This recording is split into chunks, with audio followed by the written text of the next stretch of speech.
Assalamualaikum warahmatullahi wabarakatuh.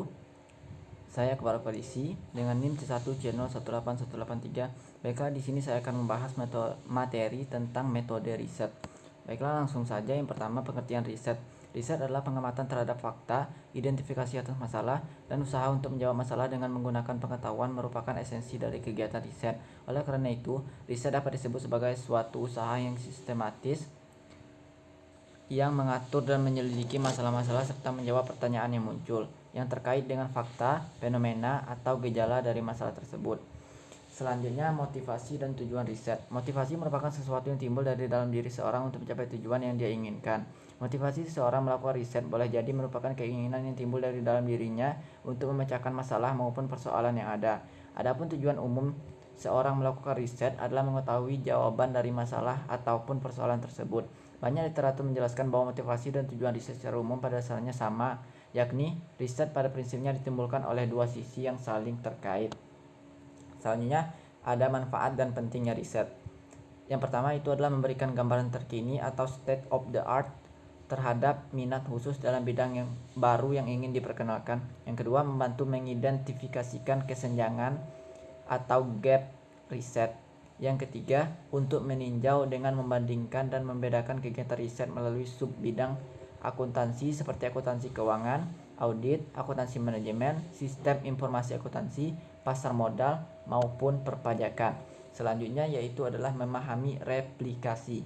Salah satu strategi dalam melakukan riset adalah melakukan replikasi. Replikasi merupakan gabungan dari kata duplikasi dan repetisi. Replikasi adalah pengulangan suatu studi atau riset yang dilakukan secara sengaja. Pada umumnya, hal ini dilakukan dengan menggunakan prosedur-prosedur yang sama dengan riset terdahulu, tetapi menggunakan subjek yang berbeda. Replika juga dapat dikatakan merupakan suatu usaha untuk meriset ulang riset terdahulu. Selanjutnya, pemilihan data atau sampel riset. Beberapa langkah yang harus ditempuh peneliti. Yang pertama adalah populasi, memilih elemen dalam populasi. Yang kedua, sampel riset. Dan yang ketiga adalah teknik penarikan sampel. Selanjutnya adalah validitas dan keandalan. Validitas itu terdiri atas yang pertama validitas isi, validitas prediktif, validitas konkuren, dan validitas konstruksi. Sedangkan keandalan merupakan suatu instrumen alat ukur yang andal, akan menghasilkan alat ukur yang stabil di setiap waktu. Aspek nilai lain keandalan adalah akurasi dari instrumen pengukuran. Metode pengumpulan data. Yang pertama itu adalah dengan survei. Dalam survei tidak ada interaksi langsung antara seorang peneliti dengan responden. Data dikumpulkan dengan cara mengirim surat elektronik, menelpon, atau memberikan serangkaian pertanyaan. Yang kedua, observasi. Observasi merupakan proses pencatatan pola perilaku manusia, sesuatu hal atau kejadian yang sistematis tanpa ada pertanyaan maupun komunikasi dengan individu-individu yang diteliti. Yang selanjutnya adalah memilih responden. Langkah pertama dalam memilih responden adalah menentukan populasi. Setelah itu, peneliti menentukan suatu sensus atau sampel. Sensus adalah kegiatan untuk mencari seluruh informasi yang dikumpulkan dari setiap elemen dalam populasi. Sampel merupakan kumpulan informasi dan bagian dari populasi. Suatu sensus akan tepat ketika yang pertama, populasinya kecil dan biaya pengumpulan data tidak melebihi biaya pengambilan sampel secara signifikan.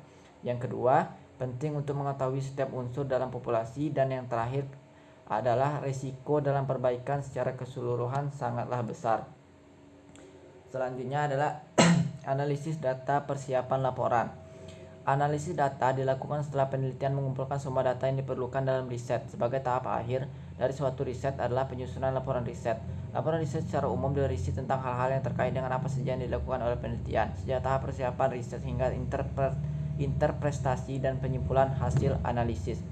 Kesimpulannya adalah riset adalah pengamatan terhadap fakta, identifikasi atas masalah, dan usaha untuk menjawab masalah dengan menggunakan pengetahuan merupakan esensi dari kegiatan riset. Oleh karena itu, riset dapat disebut sebagai suatu usaha yang sistematis yang mengatur dan menyelidiki masalah-masalah serta menjawab pertanyaan yang muncul yang terkait dengan fakta, fenomena, atau gejala dari masalah tersebut. Riset dalam akuntansi keperluan merupakan suatu metode studi yang dilakukan seseorang berkaitan dengan aspek keperluan melalui penyelidikan yang hati-hati dan sempurna terhadap masalah yang berhubungan dengan aspek keperluan tersebut, sehingga diperoleh pemecahan yang tepat terhadap masalah tersebut. Mengenai elemen-elemen dasar dari riset dan proses riset, pertama, penelitian menentukan definisi riset, kemudian mendiskusikan deskripsi riset dan penjelasan riset, serta memprediksi tujuan-tujuan riset. Kemudian perbedaan antara hubungan dan analisis data dan penyajian laporan. Baiklah, sekian presentasi dari saya. Terima kasih atas segala perhatian. Mohon maaf atas segala kehilapan ataupun kekurangan. Saya akhiri dengan wassalamualaikum warahmatullahi wabarakatuh.